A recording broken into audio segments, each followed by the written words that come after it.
Hello everyone, welcome to the Open Dias platform. Today, I will deliver a lecture on the post-colonial nation states. Before that, I have already delivered a lecture on the emergence of nation states in European state system. Today, my lecture will be basically on the post-colonial nation states and how they have emerged from the colonies. Before that, I would like to request all of you to kindly like the Open Dias channel. You can subscribe it, you can share it. When you subscribe the channel, you can get the latest updates of the videos that I will be regularly updating and uploading. So with this, I would like to begin my presentation on the post-colonial nation states. When we say post-colonial nation states, we basically mean that the nation states which are a product of the ex-colonies, and they were basically earlier colonies, and in the post-Second World War period, most of the colonies, they achieved independence. And these countries are described in political science literature as post-colonial nation states. So this presentation is about describing the nature of these post-colonial states and how they are different from the European state system. So with this, I would like to begin my PowerPoint presentation.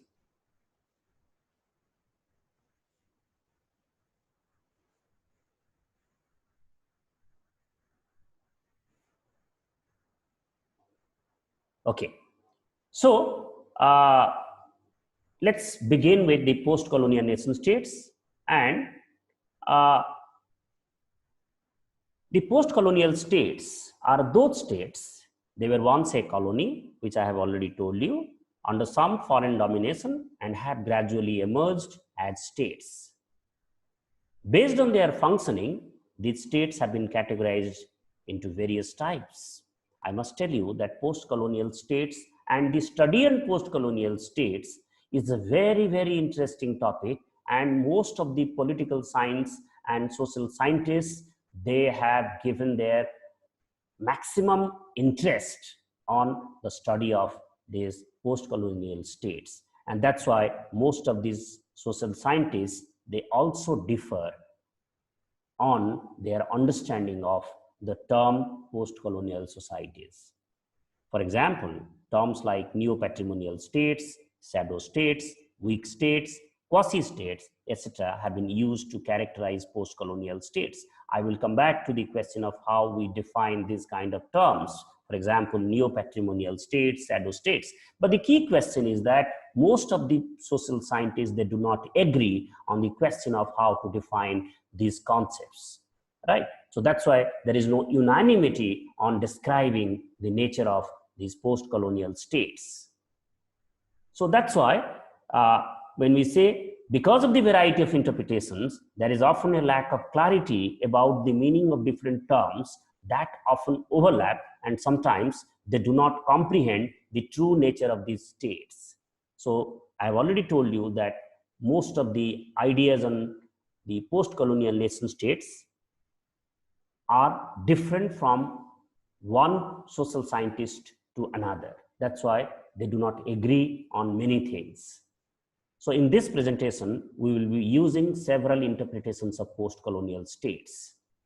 So let's begin with the individualistic approach. In the early days of independence, the individualistic approach of authors who singled out the performance of those in positions of power and earned them the level of leadership theories. So leadership was essentially viewed as a means for achieving order. Such writers shared much in common with the nation-building school of American structural functionalism, where nation was very often equated with state. So in India, it is not like that.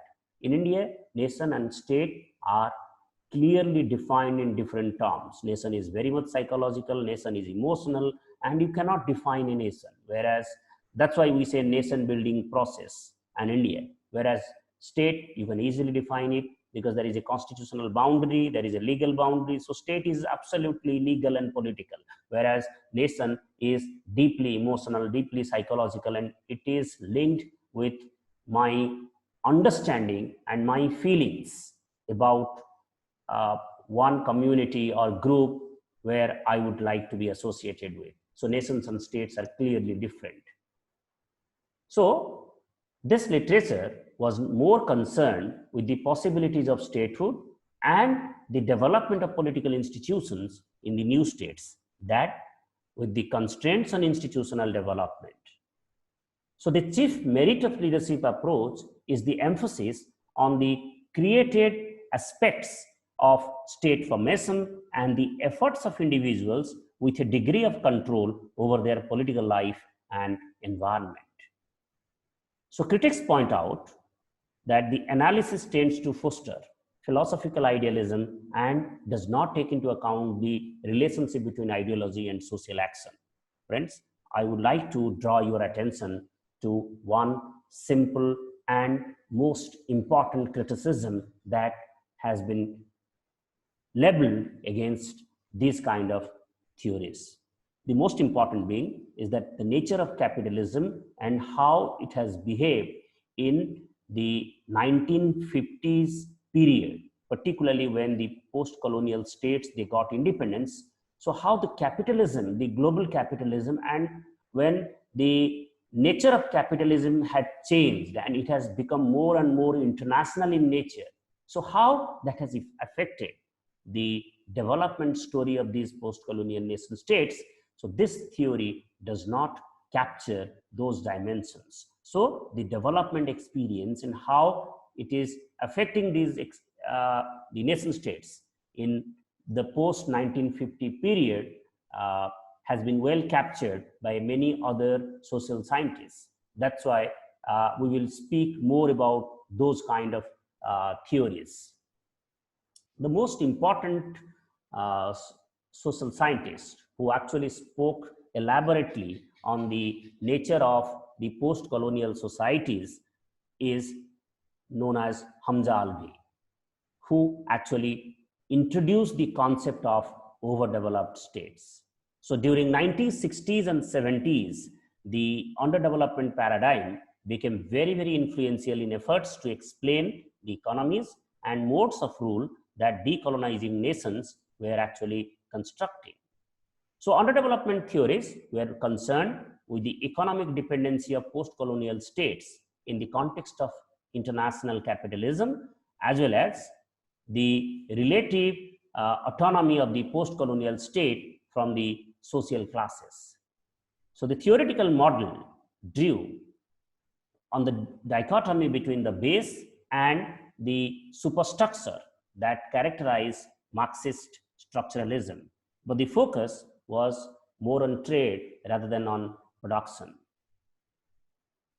So in an influential essay on Pakistan and Bangladesh, this essay, Hamza Alvi is actually known more for this seminal essay on the title of the essay is "The State in the Post-Colonial Societies, Pakistan and Bangladesh."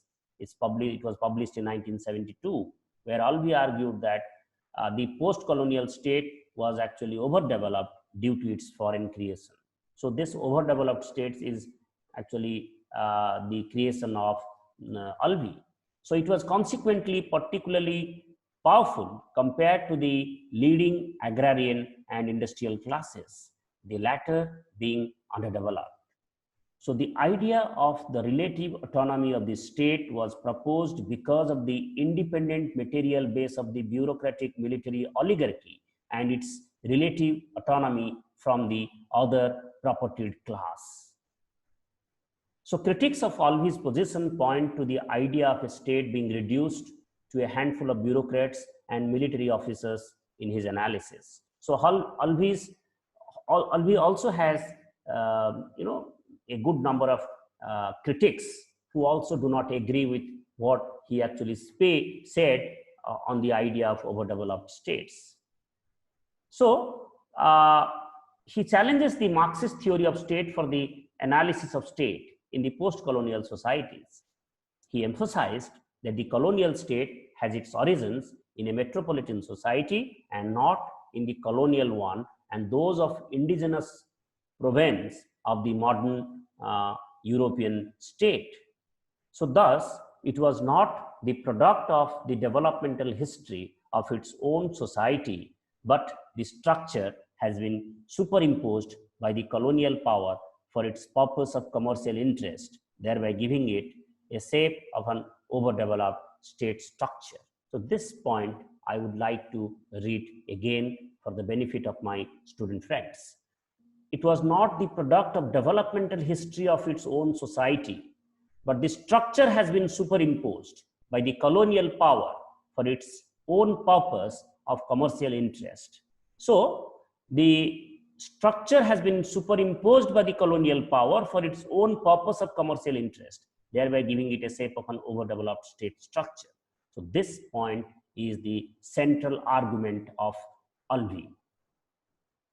So, for Alvi, the state in the post-colonial society like that of Pakistan was not the instrument of a single class, but acted as a mediator of competing interests of three dominant propertied classes: the metropolitan bourgeoisie, small but powerful indigenous bourgeoisie, and the landed class, thus enjoy relative autonomy. So this can be equally applied to the Indian conditions where we see multiple competing classes. So understanding the limitations placed on the state's responses to pressures from hegemonic interests requires a close examination of the state in relation to its constituent parts and in relation to the international environment and a more comprehensive view of classes. So Alvi's 1972 essay sparked of considerable debate among the Marxist scholars in Africa. So Alvi actually spoke about the overdeveloped states in the context of Asia and more particularly Pakistan and Bangladesh. However, the Marxist theories in Africa, they also used extensively the arguments of Alvi. So, for example, take the case of John Saul's emphasis on ideology, where he said that ideology was neglected in Alvi's analysis, but was necessary for the state's function of holding together the capitalist system. So, what Saul's argument suggests is that Alvi actually ignores the ideology part in his analysis. For example, Colin Lays responded by reasserting the importance of class as the basis of analysis of the state, and others responded in a similar vein. Let us now focus on another social scientist who is also equally very famous, Gunnar Myrdal.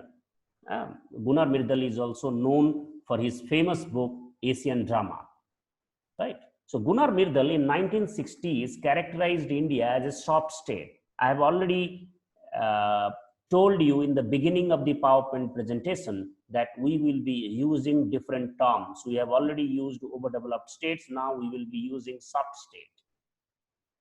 So while discussing the characteristics of underdeveloped states, Myrdal noted that there is a general lack of social discipline, which is signified by deficiencies in their legislation, and in particular, law observance and enforcement. So there is a lack of compliance with rules and directives handed down to public officials at various levels.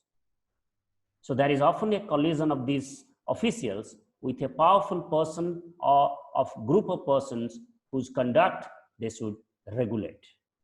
So Gunnar Myrdal actually speaks about the idea of a what kind of deficiencies in their legislation, and particularly how is it difficult to enforce those legislations. So that's why he spoke about the idea of a soft state.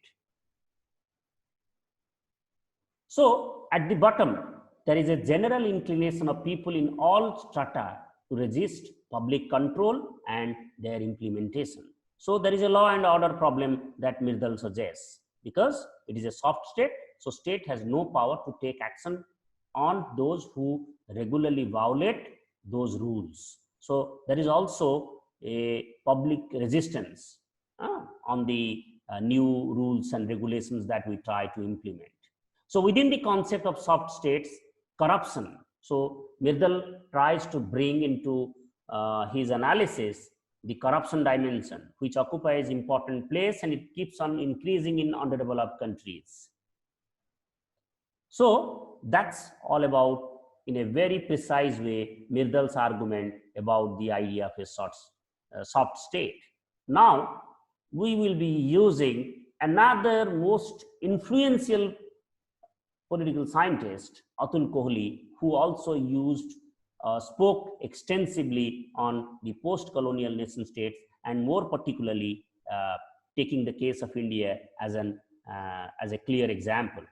So Atul Kohli, in his book State-Directed Development, Political Power and Industrialization in Global Periphery, which is negative study of the 4 states of, it's a comparative study of the 4 states of India, Nigeria, Brazil, and Korea. So Kohli's study is important in this context, as he attempted a very good analysis of the various types of nation states, which is crucial for our understanding. So he has basically focused on analyzing states based on the relative economic performance, which is contingent upon its political structure and working.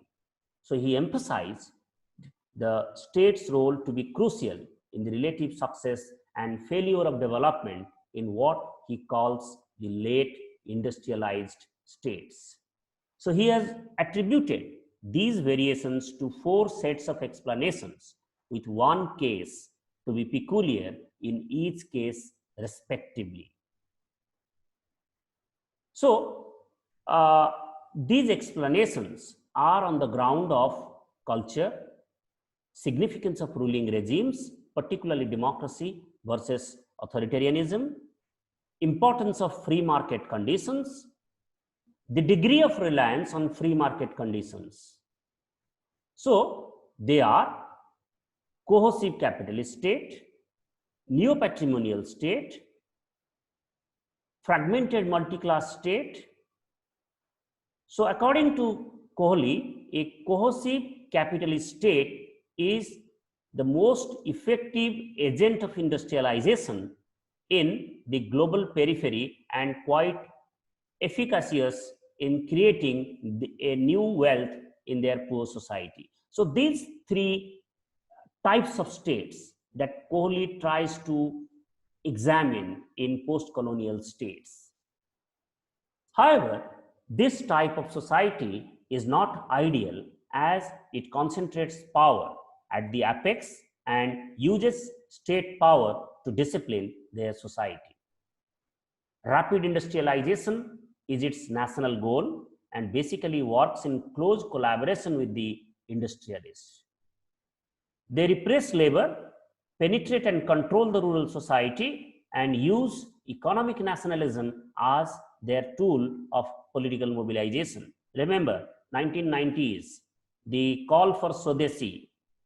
If you remember, the 1990s and 2000, so these are the periods where we used to give slogans about Swadeshi economy.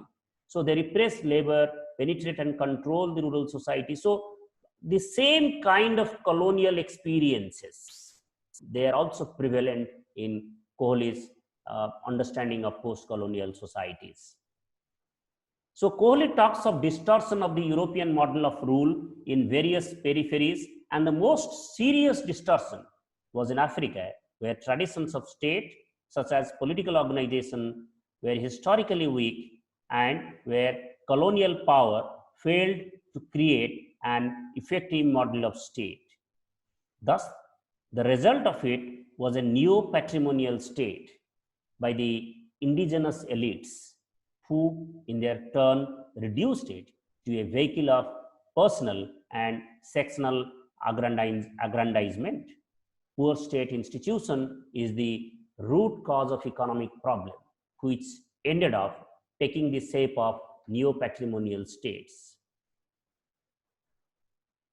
So the third model, which Colonial talks of, is the fragmented multi-class state. This is very, very important. This fragmented multi-class state. So he characterized it as this multi-class state as a modern state where there is centralization of coercion in a defined territory, and the state structure is organizationally and normatively different due to a variety of private interests. Leaders in this type of state go for state-led development. They are bound to define development in a broader sense, as it includes not only economic progress, but also goals like welfare, redistribution, and national sovereignty. The quality of armed forces and bureaucracy in such states tends to be uneven.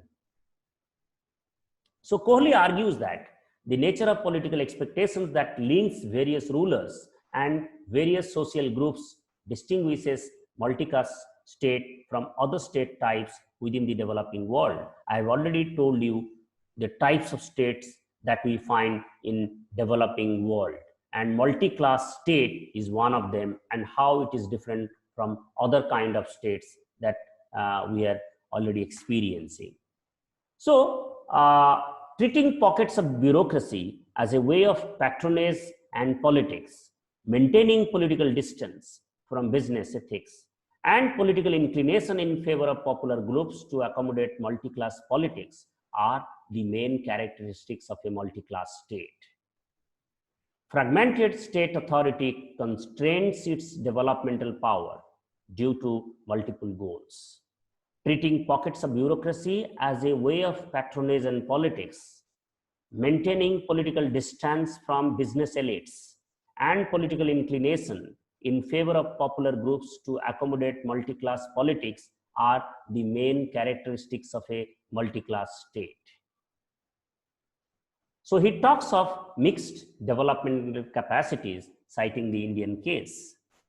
So neo-patrimonial states are common in sub-Saharan Africa, and fragmented multi-class states are mostly found in India, Southeast Asia, and South Korea for a brief period of time. So the relationship between political elite and the vast numbers of poor in fragmented multi-class states tend to be unorganized, encouraging both rhetorical populism and on occasions sharp reactions against it. So populist ideologies and nationalism plays a very, very important role in it. The dilemma of the fragmented multi-class states is how to promote private capital while simultaneously legitimizing their hold on power in the eyes of the majority of their population.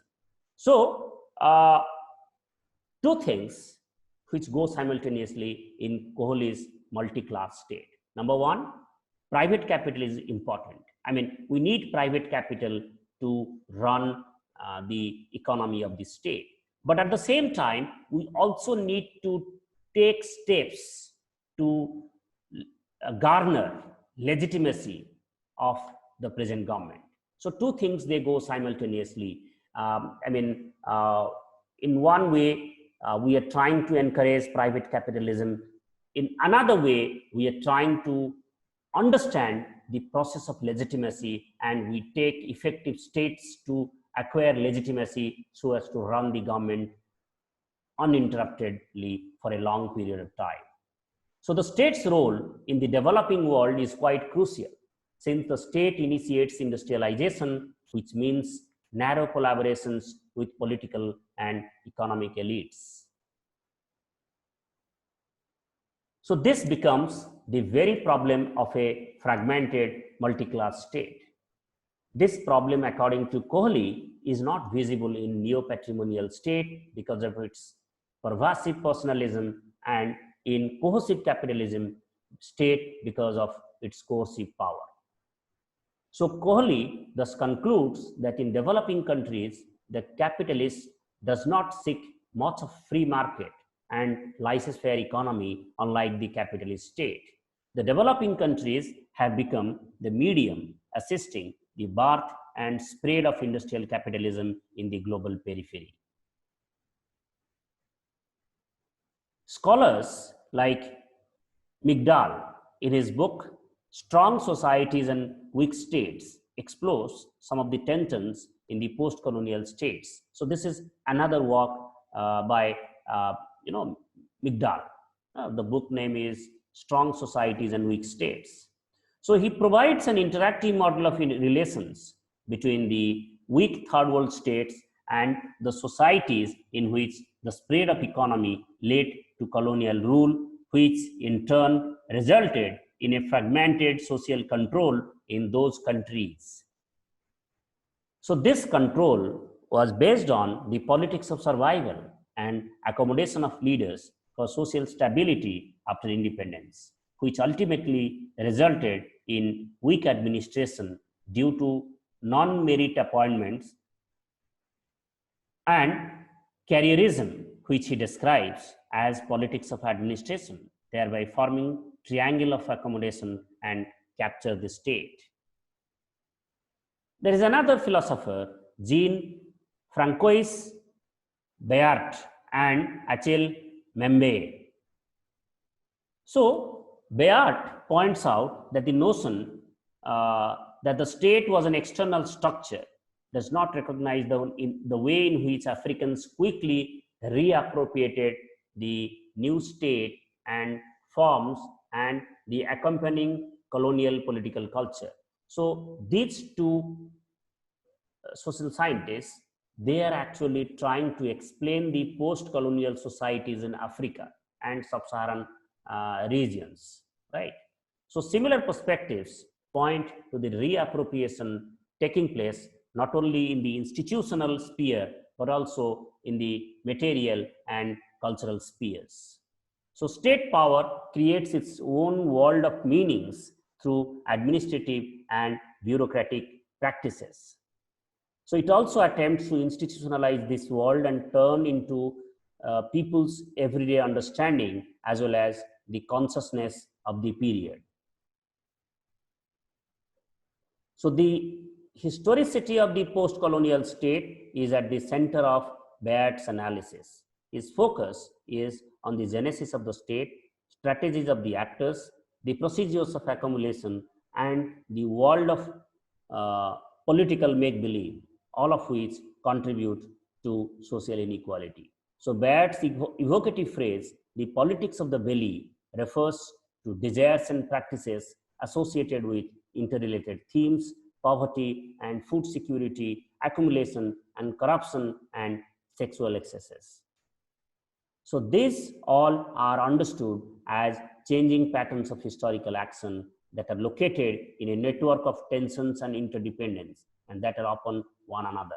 So Bayart actually highlights the ways in which authoritarian regimes have managed to retain control over security forces and economic rents while maintaining at the same time the support of Western powers and international financial institutions.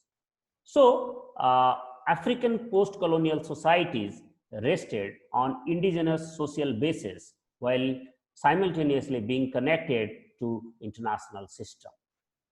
So Bayart's approach counters the conception of African states and societies as lacking history and of African politics as absent of inexplicable. So this prevailed in colonial historiography, in philosophy, and continue today in mainstream Western sociology and political science. So from 1980s onwards, considerable scholarly attention across the social sciences has been paid to the crisis of the African state. And the literature has also examined the shifting orientations of the international financial institutions from initially increasing the interventionist powers of the state to reversing that position by the mid 1980s. So, in an ideological climate defined by neoliberalism and marked by structural adjustment programs, scholars of diverse ideological orientations are united in their fierce criticism of the international financial institutions, their appropriation of the concept of the overdeveloped state, and the effects of their policy impositions on diverse categories of people. So, the literature has also characterized the activities of international financial institutions as rolling back the state and bypassing the autonomy of the state in several critical ways through policy prescriptions and financing patterns. So, Membe's post-structural analysis of the post-colony draws attention not just to the historical strength and purpose of the state, but also to the questions of power, which is very important, its manifestations, and the different techniques of enhancing its value to either ensure abundance or scarcity. Before and after colonization, state power in Africa magnified its value by establishing specific relations of subjection that were informed by the distribution of wealth and tribute, and that actually shaped the modes of constituting the post-colonial subject. So the post-colonial states were strongly influenced by the modalities of their integration into the world trade, such as reliance on one or more key resource for export, and whether they were financed through the peasantry, aid or debt. Their modalities of integration shaped the forms taken by the post-colonial states, the ways in which their ruling elites were inserted into the international networks, and the structuring of relations among market, state, and society.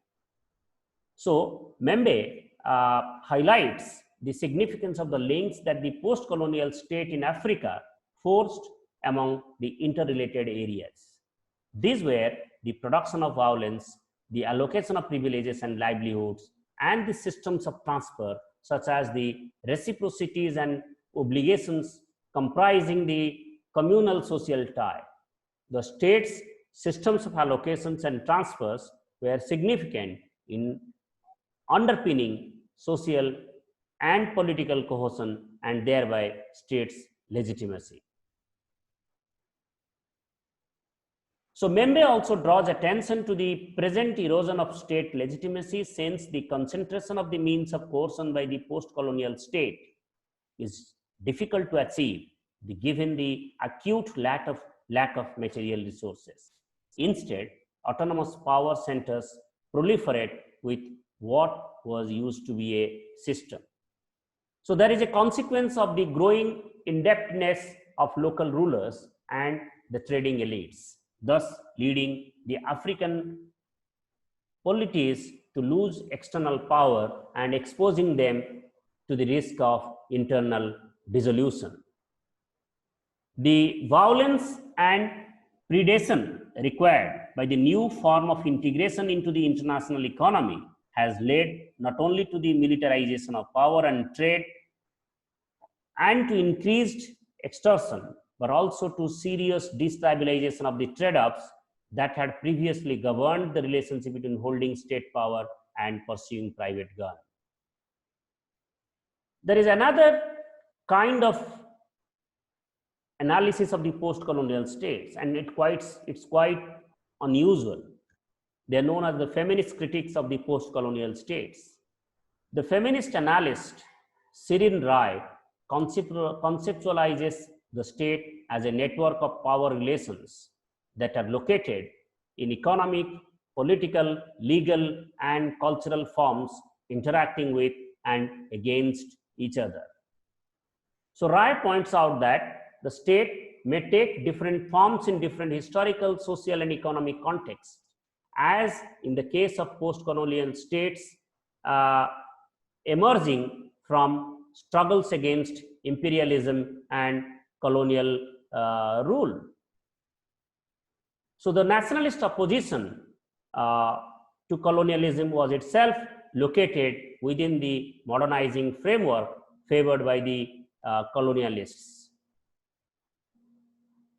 So the prioritization of goals, first by the nationalist movement and then by the post-colonialist state, erased issues that potentially challenged the modernist development conceptions of the new state, such as women's interests and rights.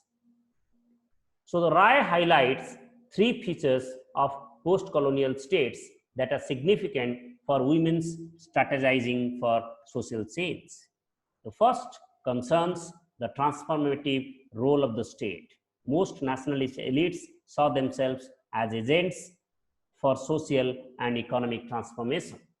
And state institutions were also relatively autonomous from dominant social classes. This allows space for institutional and political struggles. Second, the infrastructural capacity of the state is uneven, resulting in the possibility of activists targeting sympathetic institutions and individuals within the state. Third, the existing level of corruption is an important determinant of whether negotiation within the state is possible or not. Rai points out that one of the important implications of the post-structuralist conception of power as dispersed is the recognition that power takes diverse forms and can be used in various ways. Simply taking an adversarial position against the state may be positively dangerous for women, given the deeply masculine character of society, including civil society. The gendered character of state formation, state practices, and militarism are analyzed by Amina Mama. Taking the example of Nigeria, Mama had argued that the politics of transition and hence its gender politics was more improvised than planned and took several turns in different and contradictory directions. Moreover, Nigerian women in diverse and competing ways were not passive pawns but actively engaged in the political maneuvers involved. So Mama theorizes power as dispersed across micropolitical existential states of being as well as more macropolitical formations such as the nation state. This allows her to consider ways in which these different levels of society, social reality, they come together to produce resonance and potentially dissonance. So Mama also draws on the feminist scholar Judith Butler's development of Foucault's theorization of power, arguing that being implicated or enabled by relations of power does not rule out the possibility of supervision or subservition. So she examines the gender discourses articulated by the heads of state and their wives in successful regimes, the programs and political practices articulated by these discourses, and the different structural changes made in efforts to institutionalize them. In the process, she highlights the interplay among power, knowledge, and practice that facilitated the manufacture of consent to the military regimes dominating the working of the state. Rajeshwari Sundar Rajan delineates the changing and heterogeneous character of the post-colonial state in India in her exploration of the state's contradictory positions towards female citizens. In a feminist analysis of social realities textured by divisions of age, ethnicity, religion, and class, Sundar Rajan examines women's lives, needs, and struggles around issues such as child marriage, compulsory sterilization, female infanticide, and prostitution. She shows how the state is critical to an understanding of women's individual and group identities, and at the same time, as women and their struggles affect the operations of the state. So, to conclude my arguments and the presentation here, I would like to take 30 seconds from all of you. First, that post-colonial states are those states which are a product of the independence that they got in the post-Second World War period. Most of the social scientists, they have argued in different ways to describe the nature of the post-colonial societies, and some of the most important interpretations of the nature of post-colonial society is being done by Albee, Gunnar Myrdal, and Atul Kohli. Apart from them, feminist scholars like Sirin Roy, Rajeshwari Sundar Rajan, they also spoke elaborately on how the post-colonial states are patriarchal and how they do not adopt an inclusive approach to the political process, and that is the reason why women are excluded by and large from the political process and the decision making process. So with these words, I would like to conclude my presentation. Thank you very much. I would once again like to request all of you to kindly subscribe Open Desk channel for getting the latest updated videos on different topics of political science. Thank you very much.